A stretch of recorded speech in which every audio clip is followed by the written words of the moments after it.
Assalamualaikum warahmatullahi wabarakatuh. Hamdan syukran lillah wassalatu wassalamu ala rasulillah la hawla wa la quwwata illa billah. Allahumma salli ala sayyidina Muhammadin wa ala alihi wa sahbihi ajma'in, amma ba'.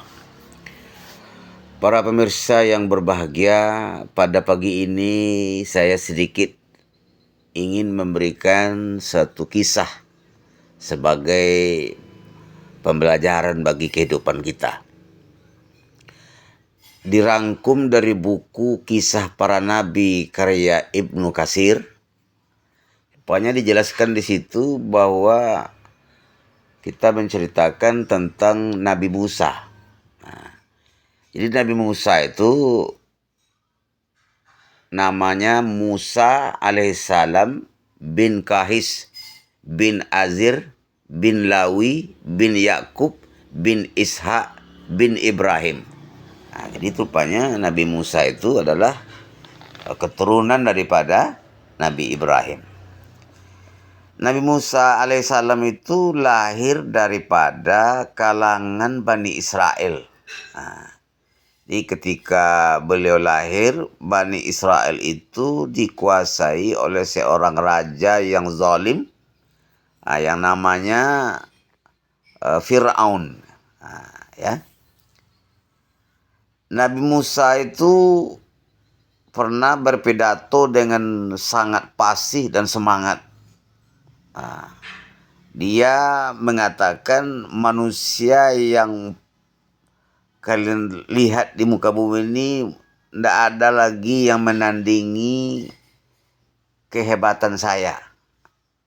Ya.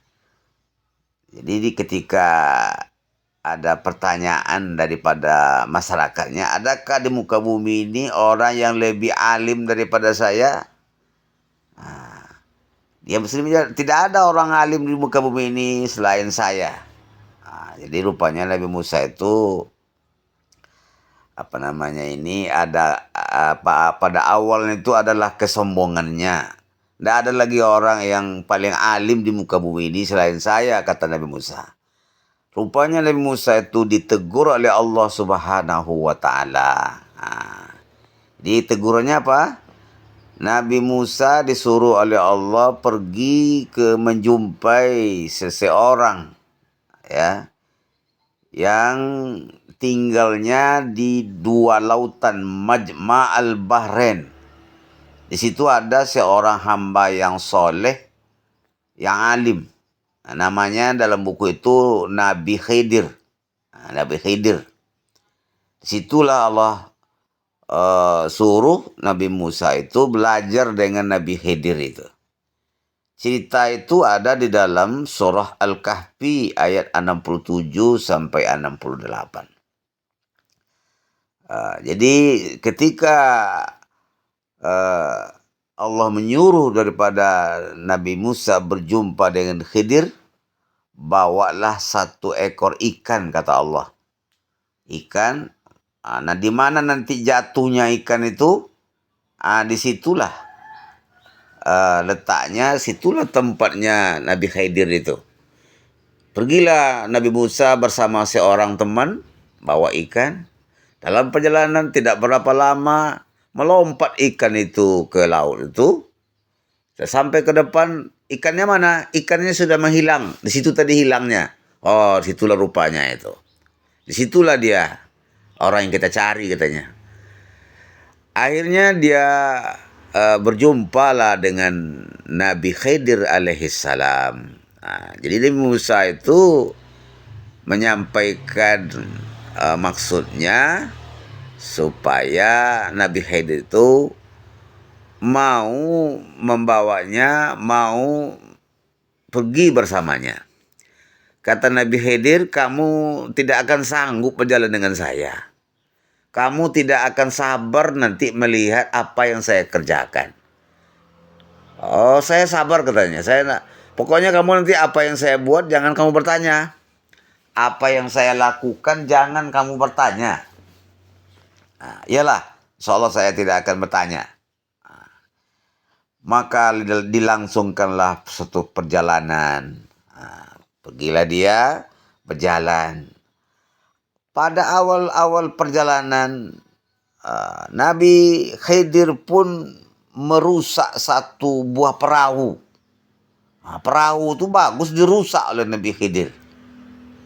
Bertanya Nabi Musa, kenapa kamu rusak itu perahu? Kan bagus tuh perahu tuh. Kan tadi saya bilang sama kamu tadi, jangan bertanya. Oh ya, maaf saya Nabi Khidir, maaf saya.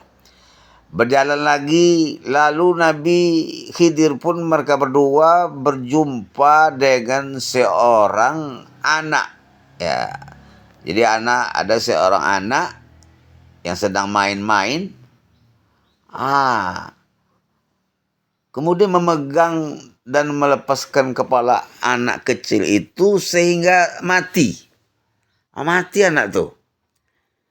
Musa pun bertanya kembali, kenapa kamu bunuh orang yang seperti itu, anak kecil itu? Kan tadi saya suruh lagi sama kamu tadi, jangan bertanya. Kalau kamu bertanya, kamu enggak sabar nanti dengan saya, katanya. Ayolah, nanti saya tidak akan bertanya lagi. Berjalan juga lagi, sampailah di suatu tempat.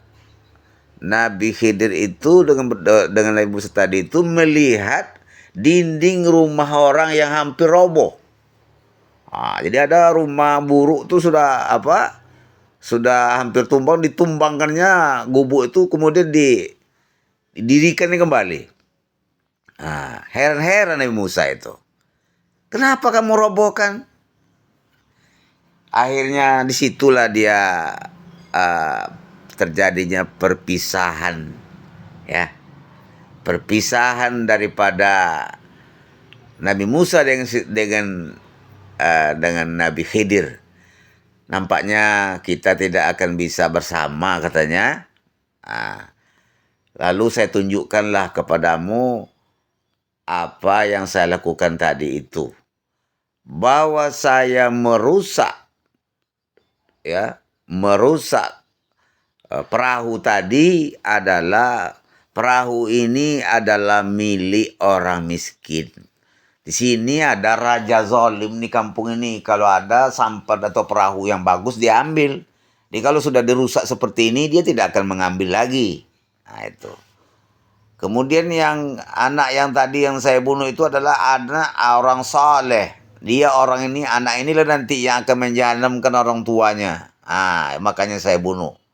Kemudian rumah yang saya bangun kembali tadi itu adalah milik anak yatim. Rumah ini milik anak yatim.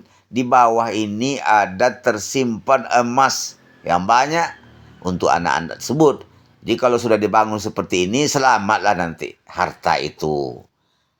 Para pemirsa yang berbahagia, dari kisah itu kita dapat ambil suatu pelajaran.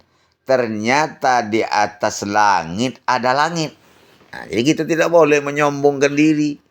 Maka Nabi Musa pun bertaubat kepada Allah. Tidak akan lagi mengakui diri yang paling hebat. Ada kita hebat, rupanya ada lagi orang yang paling hebat dari kita. Kita tidak boleh menyombongkan diri. Apalagi masalah ilmu ini. Ada kita punya ilmu, kita menganggap kita lah yang paling hebat. Tidak. Masih banyak orang lebih hebat daripada kita. Pembelajaran daripada Nabi Musa itu, di atas langit ada langit. Kita pandai, ada orang yang lebih pandai daripada kita.